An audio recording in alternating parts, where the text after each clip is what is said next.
Hey everyone, thanks for watching the Reed Report. I'm doing things a little differently because today we finally got a verdict.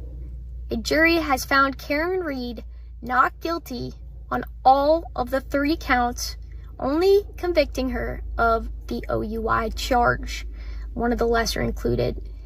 Now, I myself, as you can tell, I'm wearing pink. I headed down to Norfolk County Superior Courthouse this afternoon, and I had an amazing time talking to the Free Karen Reed supporters.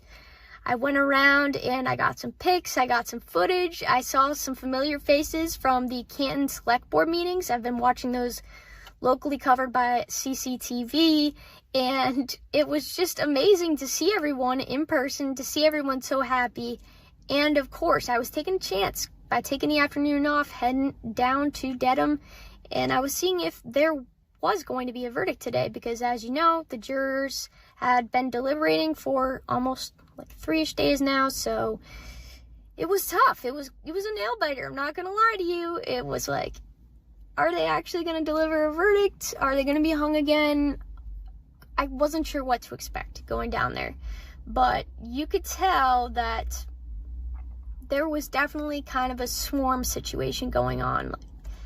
Everyone would get some sort of real-time update, or it's hard to get service down in near the courthouse, so basically people were just looking at Twitter. If somebody had service, they would just refresh to see what was going down. And we noticed about 2-ish, 2:30-ish, that Christina Rex had tweeted out that, hey, both teams are being called back to the court. We're not told why yet. But that cued off a lot of anticipation. Everyone was kind of looking to get a glimpse of what is going down, looking to get a glimpse of that black SUV pulling up and Karen Reed and her team of defense attorneys hopping out. And sure enough, eventually we saw both parties, Karen Reed and her team and the O'Keefe family, head into the courtroom. We're all waiting outside the courtroom with bated breath. And then someone in the crowd next to me says that they have a verdict. You could feel the adrenaline. You could feel the years of pent-up anguish that led up to that very moment. And we're all standing there with bated breath. And then we're told, Judge Bev says, oh, they actually don't have a verdict. They said they did, and now they don't. But hang off, both sides. Don't go anywhere. Given this, we think it'll be soon. So we all wait. We stand around and we wait. And then some additional time passes on. And all of a sudden, we're noticing a larger police presence growing outside the courtroom, and there's some rumblings in the crowd about what that could possibly mean. And sure enough, we're told that there's a verdict. This was almost an hour or two after the first false alarm came around that there was a verdict, but then there wasn't a verdict, the half verdict, I'll call it. And so what wound up happening was the barricade that the police had built outside the courthouse. We originally couldn't cross the street, and then the barricade gets pushed back towards the courthouse. So it's actually technically it got pushed up. So all of us are forced to move a little bit closer, which is great. And I actually got kind of a front row seat, if you will. A few people sent me some pics, so I definitely was on the news. And that was me. I was there. But basically, we're all waiting again. We're told that the police are shutting down the streets for this verdict. And all the cop cars line up right in front of the courthouse. So we're not sure what to expect. And we're waiting and we're waiting and we're waiting. And again, service is kind of intermittent because there were a lot of news trucks there, and there were just massive there was a massive crowd of people, so there was no way to know what was really happening unless somebody got a little minute of service, somebody had a stronger connection for whatever reason. And then, what do you know? I see someone next to me on her phone. The live stream had actually buffered, and the court cam had panned down from the fan to the courtroom, and I'm trying to listen, and I'm hearing not guilty, and then the crowd gasps, and then I'm hearing more not guilty, and the crowd gasps, and then more not guilty, and the crowd goes wild.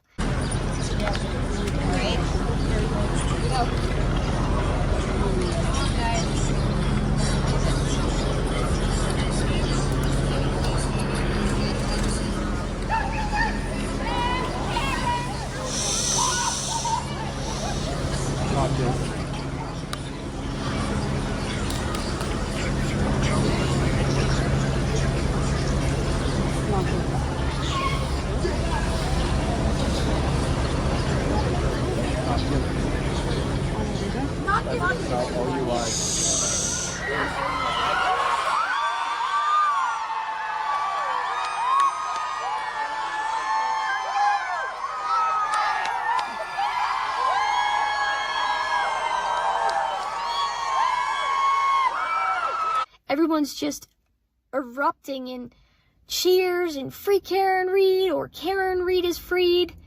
And then several songs were sung. I think the Star Spangled Banner, that was one of them. Still there, oh, say does that suspension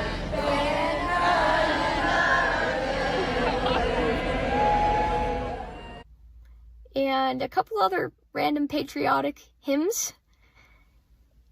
And it was just madness. Everybody was so elated. A lot of folks were embracing each other. And overall, it was just such a feeling of joy, such a feeling of fulfillment, completeness, sighs of relief. And ultimately, after waiting for what felt like eternity, I don't know what they were doing in there, Karen Read and her defense team finally came out.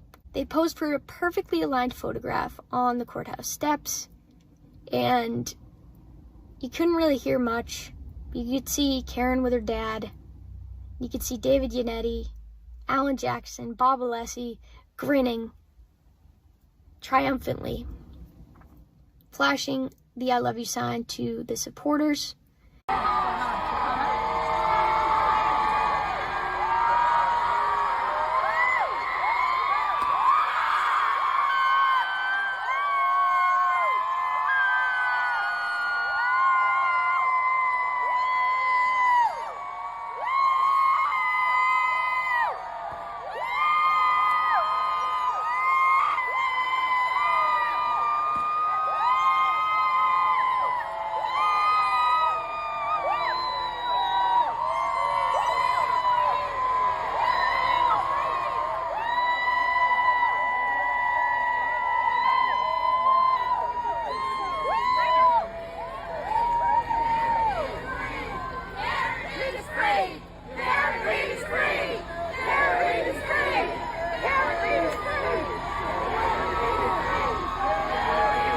And then they protected Karen in a barricade of sorts as they walked her back to the car. The crowd was wild. I saw several familiar faces. One of them, Turtle Boy. I also saw Nathan Reed, Kelly Reed, Nick Rocco. A lot of the big names in the movement were there.